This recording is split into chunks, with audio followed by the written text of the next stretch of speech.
হ্যাঁ এবং না কথা দুটো সব থেকে পুরনো এবং ছোট, কিন্তু এ কথা দুটো বলতেই সব থেকে বেশি ভাবতে হয়। Welcome dear student. আজকে আমরা পর্যায় সারণীর পার্ট 8 নিয়ে আলোচনা করব।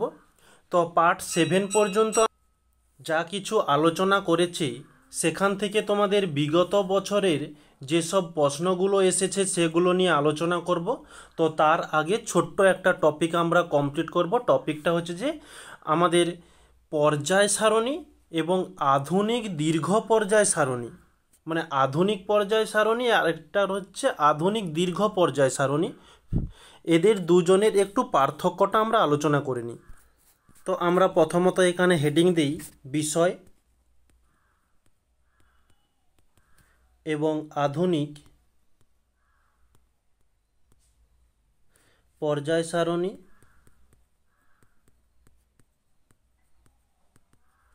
এবং আধুনিক দীর্ঘ পর্যায় সারণী।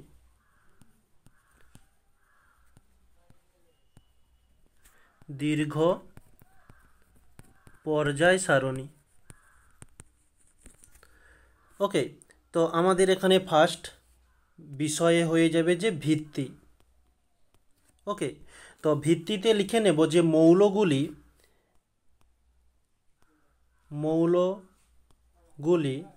পারমাণবিক গুরুত্ব অনুসারে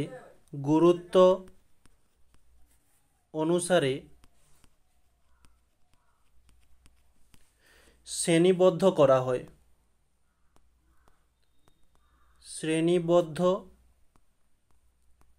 করা হয়। ওকে, এটা হচ্ছে আধুনিক দীর্ঘ পর্যায় সারণী। তো এই ভিত্তির পরিবর্তে তোমরা সংজ্ঞাও করতে পারো। তো তখন কি হয়ে যাবে যে মৌলগুলি পারমাণবিক গুরুত্ব অনুসারে শ্রেণীবদ্ধ করা হলে তাকে আধুনিক পর্যায় সারণী বলা হয়। ওকে, তো এটা হচ্ছে পর্যায় সারণী হয়ে গেল। তো দীর্ঘ পর্যায় সারণীতে কি বলছে যে মৌলগুলি পরমাণু ক্রমাঙ্ক অনুসারে শ্রেণীবদ্ধ করা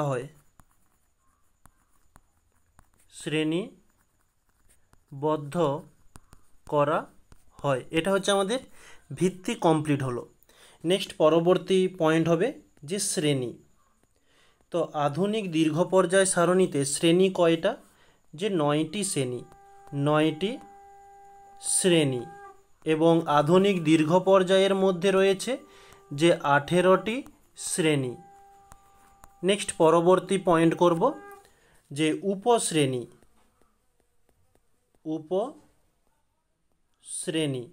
এক মিনিট।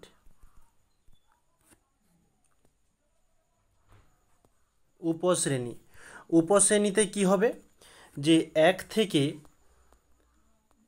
8 পর্যন্ত 7 নম্বর শ্রেণীকে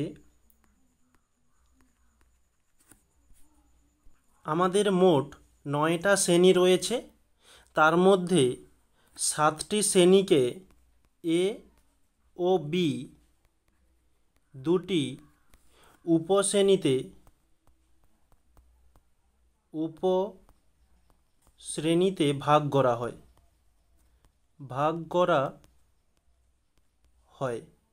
ওকে, নেক্সট এদিকে হয়ে যাবে যে আধুনিক দীর্ঘ পর্যায় সারণী এর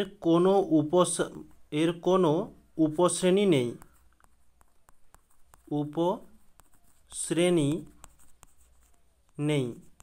ওকে, নেক্সট পরবর্তী পয়েন্ট করব যে নিষ্ক্রিয়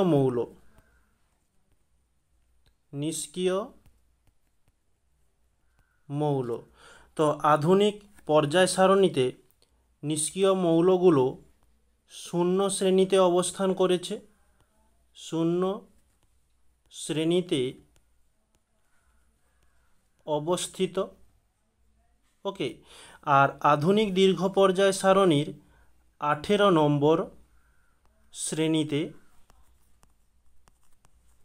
অবস্থিত। ওকে, এটা হচ্ছে আমাদের নিষ্ক্রিয় হয়ে গেল। নেক্সট পরবর্তীতে অষ্টম শ্রেণী, অষ্টম শ্রেণী। তো অষ্টম শ্রেণীতে আধুনিক দীর্ঘ পর্যায়ে হয়ে যাবে যে অষ্টম শ্রেণীতে,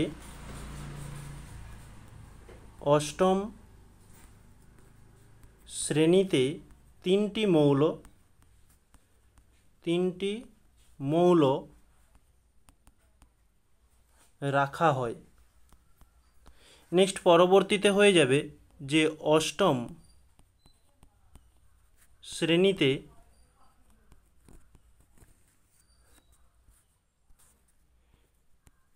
একটি মৌল রাখা হয়। ওকে, নেক্সট পরবর্তী পয়েন্ট যে মৌলের সংজ্ঞা, মৌলের সংখ্যা, মৌলের সংখ্যা। তো মৌলের সংখ্যা কি হয়ে যাবে? আধুনিক পর্যায় সারণীতে 63টি মৌল রয়েছে এবং আধুনিক দীর্ঘ পর্যায় সারণীতে 118টি মৌল অবস্থিত। এই হচ্ছে আমাদের পার্থক্য। তো পার্থক্যটা বিশেষ একটা কঠিন কিছু নয়। আগে যারা থিওরিটা কমপ্লিট করেছো, আমি এখানে কয়েকটা পার্থক্য করেছি। আগের যারা থিওরিটা কমপ্লিট করেছো তারা এর থেকে আরও বেশি পয়েন্ট করে তোমরা পার্থক্য করতে পারো, কোনো সমস্যা নেই। ওকে, তো আমি প্রধানত কয়েকটা মূল বিষয়গুলোকে তুলে ধরেছি। এই হচ্ছে আমাদের আধুনিক পর্যায় সারণী এবং আধুনিক দীর্ঘ পর্যায় সারণীর পার্থক্য।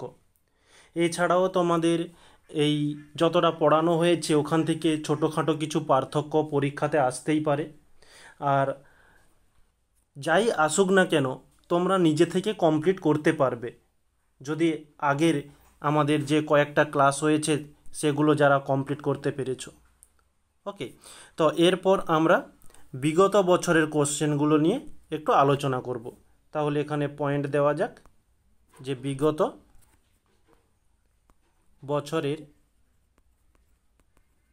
প্রশ্ন।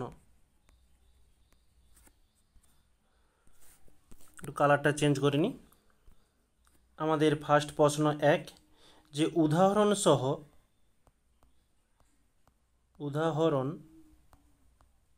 সহ ডোবেরিনারের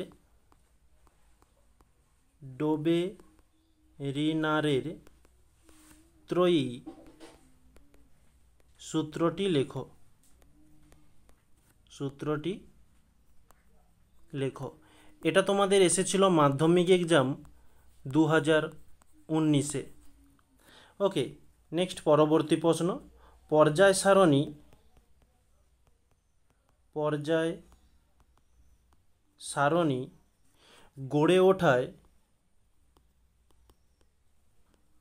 গড়ে ওঠায় মেন্ডেলিভের অবদান লেখো। এটা তোমাদের এসেছিল মাধ্যমিক এক্সাম 2023-এ। নেক্সট পরবর্তীতে 3 নম্বর মেন্ডেলিভের পর্যায়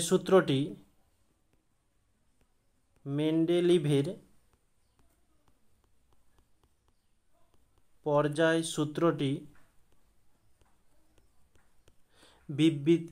বিবৃত করো। এটা এসেছিল তোমাদের মাধ্যমিক এক্সাম 2002-এ একবার এসেছিল। ওকে, 2000-এ একবার এসেছিল এবং 2005-এ একবার এসেছিল। ওকে, নেক্সট পরবর্তী 3 নম্বর হয়ে গেল। 4 নম্বর প্রশ্ন যে মেন্ডেলিভের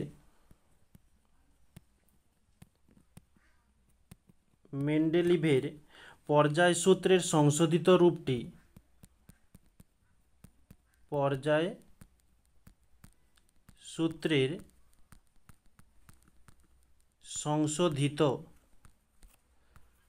রূপটি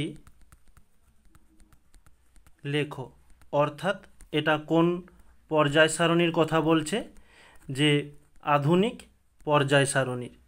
ওকে, এটা এসেছিল 2012 সালে একবার এসেছে, 2009 সালে একবার এসেছে এবং 2000-এ একবার এসেছে এই প্রশ্নটাই। নেক্সট পরবর্তী 5-এর প্রশ্ন, যে দীর্ঘ পর্যায়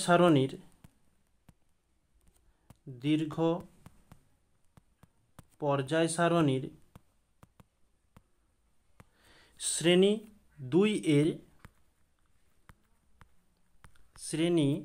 2 এর মৌলগুলিকে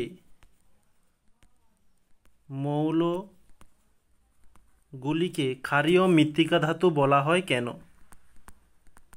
ক্ষারীয় মৃত্তিকা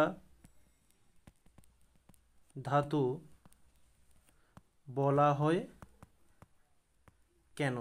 তো এই প্রশ্নের উত্তরটাও আমরা খুব সুন্দরভাবে আলোচনা করেছি, এটা এসেছিল 2022 সালে। ওকে, নেক্সট পরবর্তী 6-এর প্রশ্ন, যে পর্যায়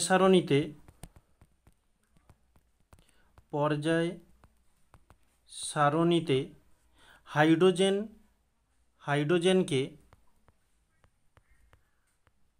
হাইড্রোজেনকে গ্রুপ 1 এর ক্ষার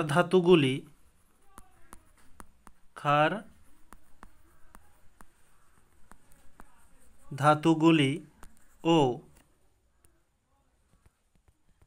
গ্রুপ 17 এর হ্যালোজেন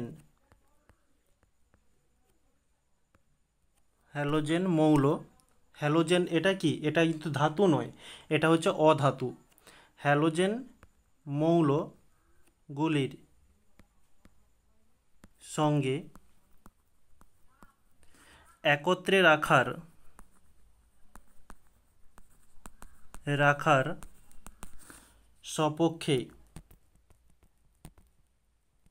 সপক্ষে যুক্তি দাও। তো সপক্ষে যুক্তি দেওয়ার কথা, এটা হচ্ছে তোমাদের মাধ্যমিক পরীক্ষা 2018 এবং 2001 সালে এসেছিল সপক্ষের কথা, এবং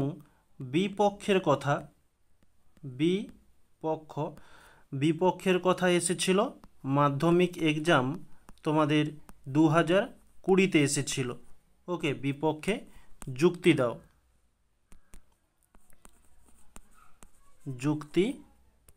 দাও। তো এই যে প্রশ্নটা তোমাদের খুব সুন্দরভাবে আলোচনা করে দিয়েছিলাম, প্রায় বোধহয় 2 ক্লাসের মতো লেগে গিয়েছিল। ওকে, নেক্সট পরবর্তী প্রশ্ন, 7-এর দাগের প্রশ্ন, কি বলছে? ক্লোরিন Cl, যার সংখ্যা হচ্ছে যে 17 পারমাণবিক ক্রমাঙ্ক, সোডিয়াম 11, ক্যালসিয়াম 20 এবং Mg হয়ে যাবে 12 এবং S 16 এবং F 19। কি বলছে? এদের মধ্যে 1 নম্বরে বলা হচ্ছে কোন ধাতব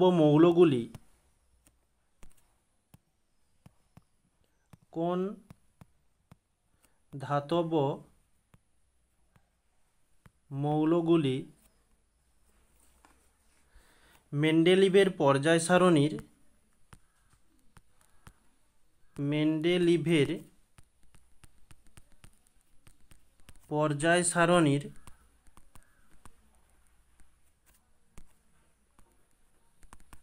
দ্বিতীয় শ্রেণীতে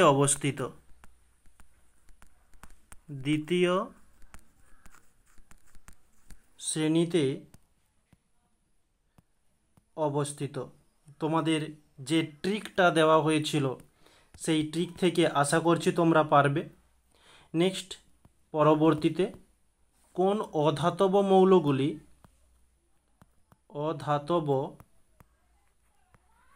মৌলগুলি মেন্ডেলিভের পর্যায়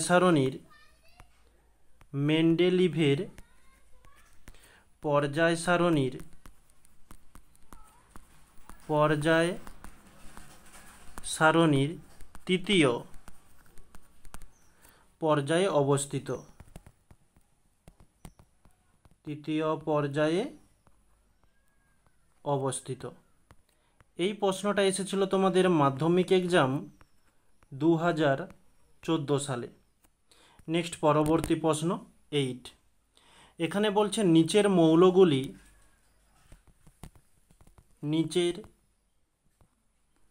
মৌলগুলির পর্যায়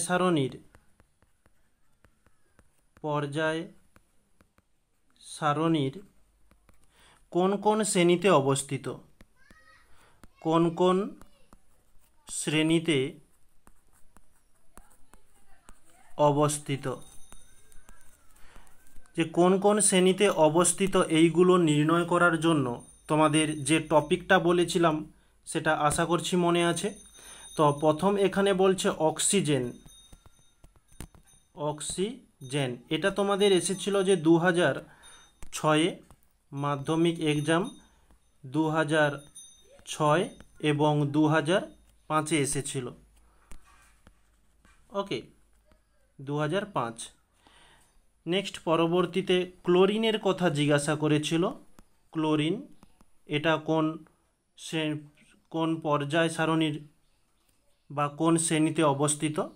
ক্লোরিন এটা এসেছিল মাধ্যমিক এক্সাম 2006 এবং 2003 এসেছিল। নেক্সট হচ্ছে সি কার্বন।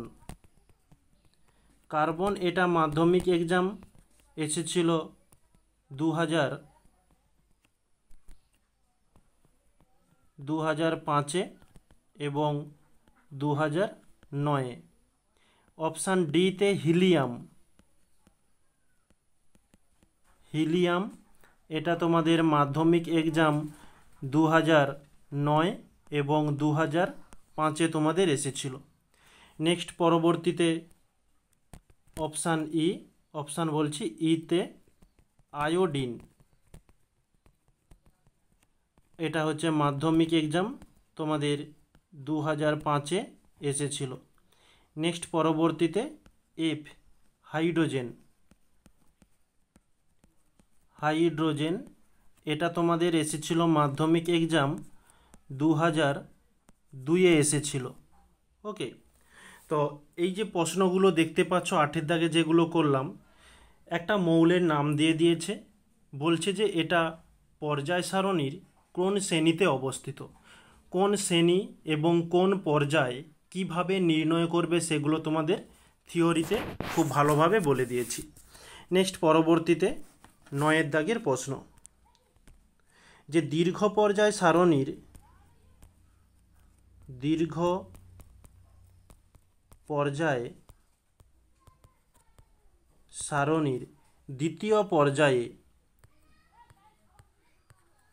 দ্বিতীয় পর্যায়ে কয়টি মৌল আছে?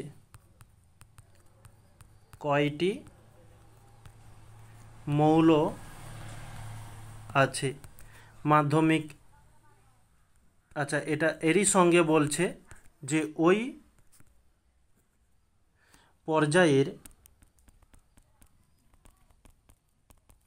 পর্যায়ের শেষ মৌলটির নাম কি?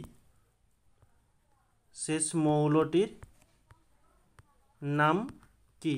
এটা ফট করে ট্রিক এর কথাটি যদি মনে করতে পারো তাহলে তোমাদের স্মরণ চলে আসবে যে এটি কোন গ্রুপে অবস্থিত। এটি কোন গ্রুপ বা শ্রেণী বলতে পারি, গ্রুপে অবস্থিত। তো এটা একসঙ্গে 1 নাম্বার করে 3 নাম্বার। এটা মাধ্যমিক পরীক্ষা তোমাদের 2016 এসেছিল। ওকে, নেক্সট পরবর্তীতে 10 দাগের প্রশ্ন, যে মৌলের পর্যায়গত ধর্ম বলতে কি বোঝো? মৌলের পর্যায়গত ধর্ম বলতে কি বোঝো? এটা তোমাদের করানো হয়েছে যে দুটি পর্যায়গত ধর্মের উদাহরণ দাও।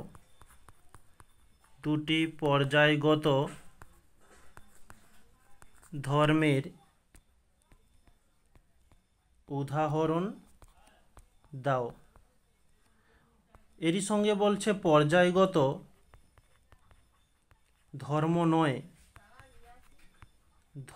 নয়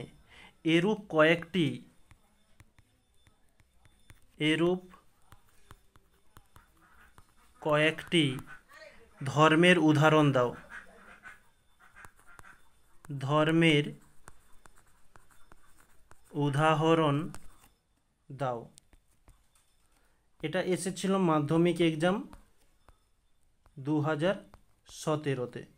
ওকে, নেক্সট পরবর্তীতে 11 দাগের প্রশ্ন। কোনো মৌলের পরমাণুতে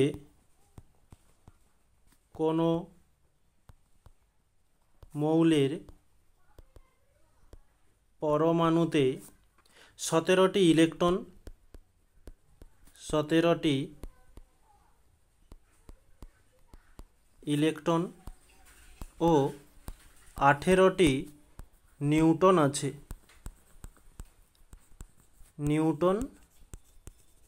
আছে। কোন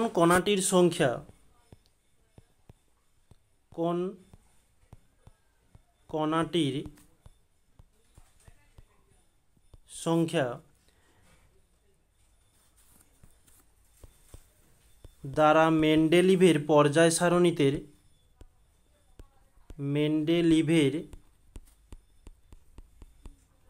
পর্যায় সারণীতে মৌলটির অবস্থান নির্ণয় করো। মৌলটির অবস্থান নির্ণয় করো। আচ্ছা, নির্ণয় করো নয়, নির্ণয় করা যায় না। ওকে, করা যায় না। এরই সঙ্গে বলছে মৌলটি মেন্ডেলিভ পর্যায় সারণীর কোন পর্যায় ও কোন গ্রুপে অবস্থিত। ওকে, যে মৌলটি মেন্ডেলিভের পর্যায় সারণীর নেক্সট পেজে পর্যায় সারণীতে কোন পর্যায়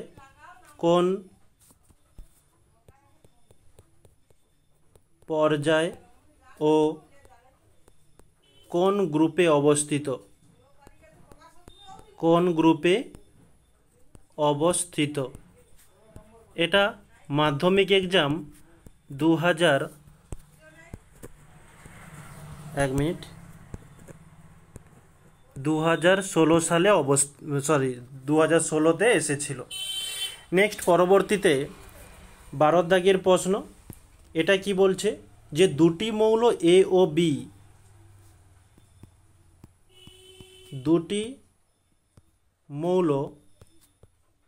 ও বি এর ইলেকট্রন বিন্যাস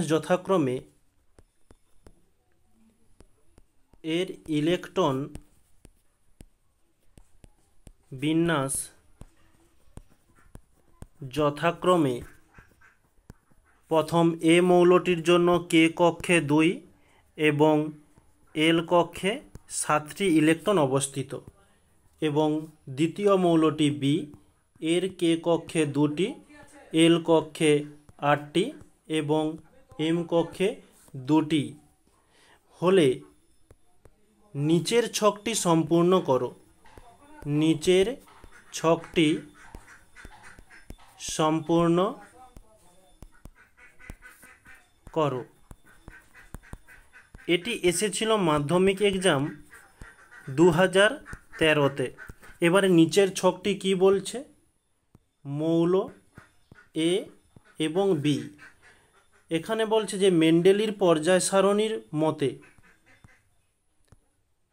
মেন্ডেলিভের পর্যায় সারণীতে কত নম্বর পর্যায়ে অবস্থিত এবং কত নম্বর শ্রেণীতে অবস্থিত এবং এর যোজ্যতা কত এবং এটি ধাতু না অধাতু সেটা আমাদের নির্ণয় করতে বলছে। ওকে, আচ্ছা এখানে একটু ছকটা যদি করে দেওয়া যায়, চেষ্টা করছি।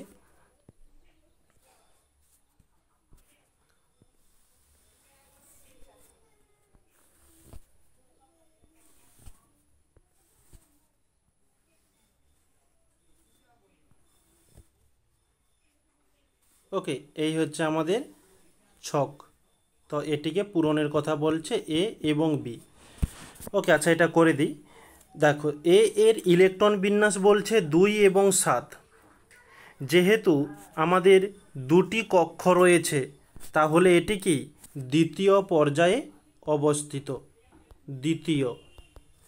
দেখো এখানে যোজ্যতা কক্ষে কয়টি ইলেকট্রন রয়েছে? 7টি, অর্থাৎ এটি 7 নম্বর শ্রেণীতে অবস্থিত। এর যোজ্যতা কত? যোজ্যতা 7 আমরা দেখতে পাচ্ছি। এটা ধাতু না অধাতু চাইছে, এটা হচ্ছে অধাতু। কিভাবে বুঝবো অধাতু?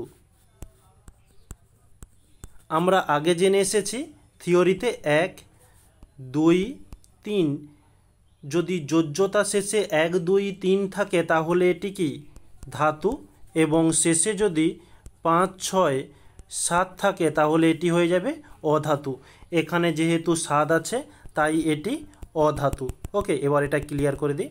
নেক্সট পরবর্তীতে বলছে কি যে ইলেকট্রন বিন্যাস 2 8 2 অর্থাৎ 3টে কক্ষপথ রয়েছে, তাহলে এটি হয়ে যাবে কি তৃতীয় পর্যায়ে অবস্থিত। শেষে কত রয়েছে?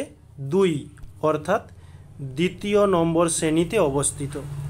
তারপরে বলছে যোজ্যতা কত? যোজ্যতা তো আমরা দেখতে পাচ্ছি 2, আর এটি হয়ে যাবে ধাতু। কেন ধাতু হলো সেটা তোমাদের এক্ষুনি বললাম। আচ্ছা নেক্সট পরবর্তীতে, আচ্ছা তোমাদের মোটামুটি 12টা বিগত বছরের প্রশ্ন এবং একটা পার্থক্য কমপ্লিট করলাম।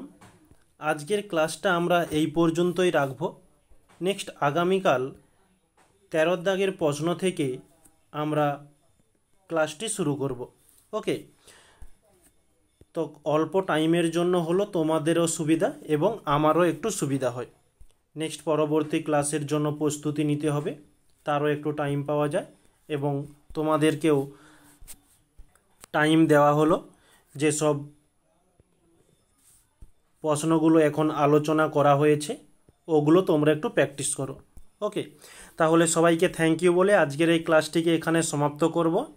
আর এই ক্লাসে যারা নতুন ছিলে তাদের জন্য বলে দিই, ক্লাসের নিচে ডেসক্রিপশান বক্সে টেলিগ্রাম গ্রুপ রয়েছে, ওখানে ক্লিক করে মানে গ্রুপ দেওয়া রয়েছে বলতে গ্রুপের লিঙ্কটা দেওয়া রয়েছে, ওখানে ক্লিক করে জয়েন্ট হয়ে গিয়েও প্রতিনিয়ত ক্লাস শেষ হওয়ার কিছুক্ষণ পর তোমরা ওই পিডিএফটা তোমরা ওই টেলিগ্রাম গ্রুপেই পেয়ে যাবে। ওকে, তাহলে সবাইকে থ্যাংক ইউ বলে আজকের এই ক্লাসটিকে সমাপ্ত করছি।